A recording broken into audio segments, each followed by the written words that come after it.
काल नेपाळमध्ये एक अतिशय मोठं संकट आलं, ज्याला GLOF म्हणजे ग्लेशियर लेक आउटबर्स्ट फ्लड, म्हणजे ग्लेशियर वितळल्यामुळे जो एक प्रचंड मोठा पूर येतो असं त्याचं नाव दिलं जातं.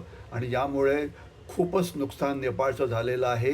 याच्यामध्ये जवळजवळ 200-250 भारतीयसुद्धा अडकलेले आहेत आणि त्यांच्या सुरक्षेविषयी चिंता आहे. आणि या बातम्या मीडियाने खूप मोठ्या प्रमाणात कव्हर केलेल्या आहेत. भारतच नाही तर इतर देशांचे सुद्धा जे पर्यटक तिकडे गेले होते त्याच्यात अडकलेले आहेत. नेपाळचं खूप नुकसान झालेलं आहे. त्यांचं एक गाव पूर्णपणे वाहून गेलं आहे आणि या बातम्या अतिशय मोठ्या प्रमाणामध्ये मीडियाने कव्हर केल्या आहेत.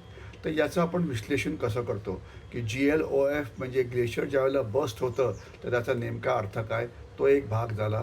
दुसरा जो मुख्य मुद्दा पुढे येतो की चीनने ही माहिती वेळेवरती का दिली नाही. तिसरा मुद्दा आहे की भारतावरती अशा प्रकारचं संकट हे उद्भवू शकतं का. तर या प्रश्नांचं आपण विश्लेषण करू.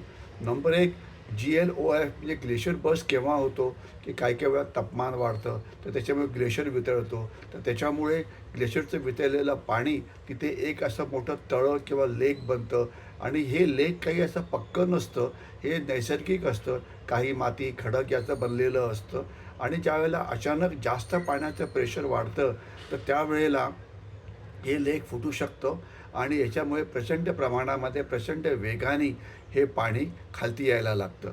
लक्षात असावं की चीन तिबेटन प्लॅटोचा मालक आहे आणि तिबेटन प्लॅटोला थर्ड पोल म्हणजे नॉर्थ पोल, साऊथ पोल नंतर थर्ड पोल असं म्हटलं जातं. जगातलं 25% बर्फ आणि पाणी या भागात आहे आणि तिथून जे पाणी येतं ते या तर नेपाळमध्ये येतं किंवा भारताच्या लडाखमध्ये किंवा उत्तराखंडमध्ये किंवा हिमाचल प्रदेशमध्ये किंवा अरुणाचल प्रदेश आणि सिक्कीममध्ये सुद्धा येतं. तर त्यामुळे चीन हे एक अपर रायपेरियन स्टेट आहे आणि भारत आणि नेपाळ हे लोअर रायपेरियन स्टेट आहे आणि याच्याशिवाय हेच पाणी नंतर बांगलादेशमध्ये सुद्धा जातं, ज्यावेळेला ते गंगा किंवा ब्रह्मपुत्रा या मोठ्या नद्यांना मिळतं. तर नॅचरली अशा प्रकारचं नुकसान होणं याला आपण काही फारसं करू शकत नाही. परंतु हे नॅचरल होतं की चीन काहीतरी पर्यावरणाचे नको ते उद्योग करत होतं. कारण आपण जर इतिहास बघितला तर आपल्याला असं दिसतं की चीन नी केलेल्या अशा कारवायांमुळे भारतामध्ये 2 वेळा अशा प्रकारचे प्रचंड मोठे पूर आले होते. एक तर आहे आपलं ज्या वेळेला हिमाचल प्रदेशमध्ये एक ग्लेशियर फुटला होता आणि त्याच्यामुळे तिथे आपलं खूप नुकसान झालं होतं पार्श्व लेकमध्ये.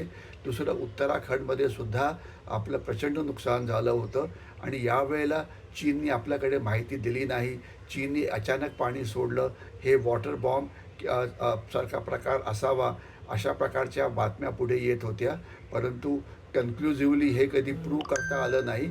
परंतु एवढं नक्की की अशा प्रकारचे पर्यावरणाचे आचरट प्रयोग म्हणजे त्या भागामध्ये मोठा पाऊस पाडणं, त्या भागातल्या जी वाफ असते ती घेऊन जाऊन चीनच्या दुष्काळी भागामध्ये घेऊन जाणं, काहीतरी असे प्रयोग करणं ज्याचा पुढे शस्त्र म्हणून उपयोग करता येतो. तर असे उद्योग चीननी याच्या आधी केलेले आहेत. तर त्याच्यामुळे वॉटर बॉम्ब किंवा एन्व्हायरमेंटल वॉरफेअर किंवा ग्रे झोन वॉरफेअर चीननी केलं आहे का आणि पाण्याचा वापर एक शस्त्र म्हणून केला आहे का, हे एक काल्पनिक नाही तर हे एक लष्करी आणि धोरणात्मकरित्या सुद्धा चीन हे करतो आहे.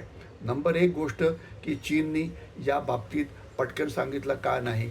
त्यांना अर्ली वॉर्निंग देता आली असती, सॅटेलाईटने याच्यावर लक्ष ठेवता आलं असतं आणि मग जर चीननी रिअल टाईम डेटा जर त्यांनी शेअर केला असता नेपाळशी तर नेपाळचे जे लोक आहेत त्यांना तिथून आपल्या जे खालती नदीकाठी गावं जी आहेत त्यांना वरती डोंगराच्या भागात पळून जाता आलं असतं. म्हणजे त्यांना बचाव करण्याकरता अनेक उपाययोजना करता आल्या असत्या, ज्यामुळे माणसं वाचली असती.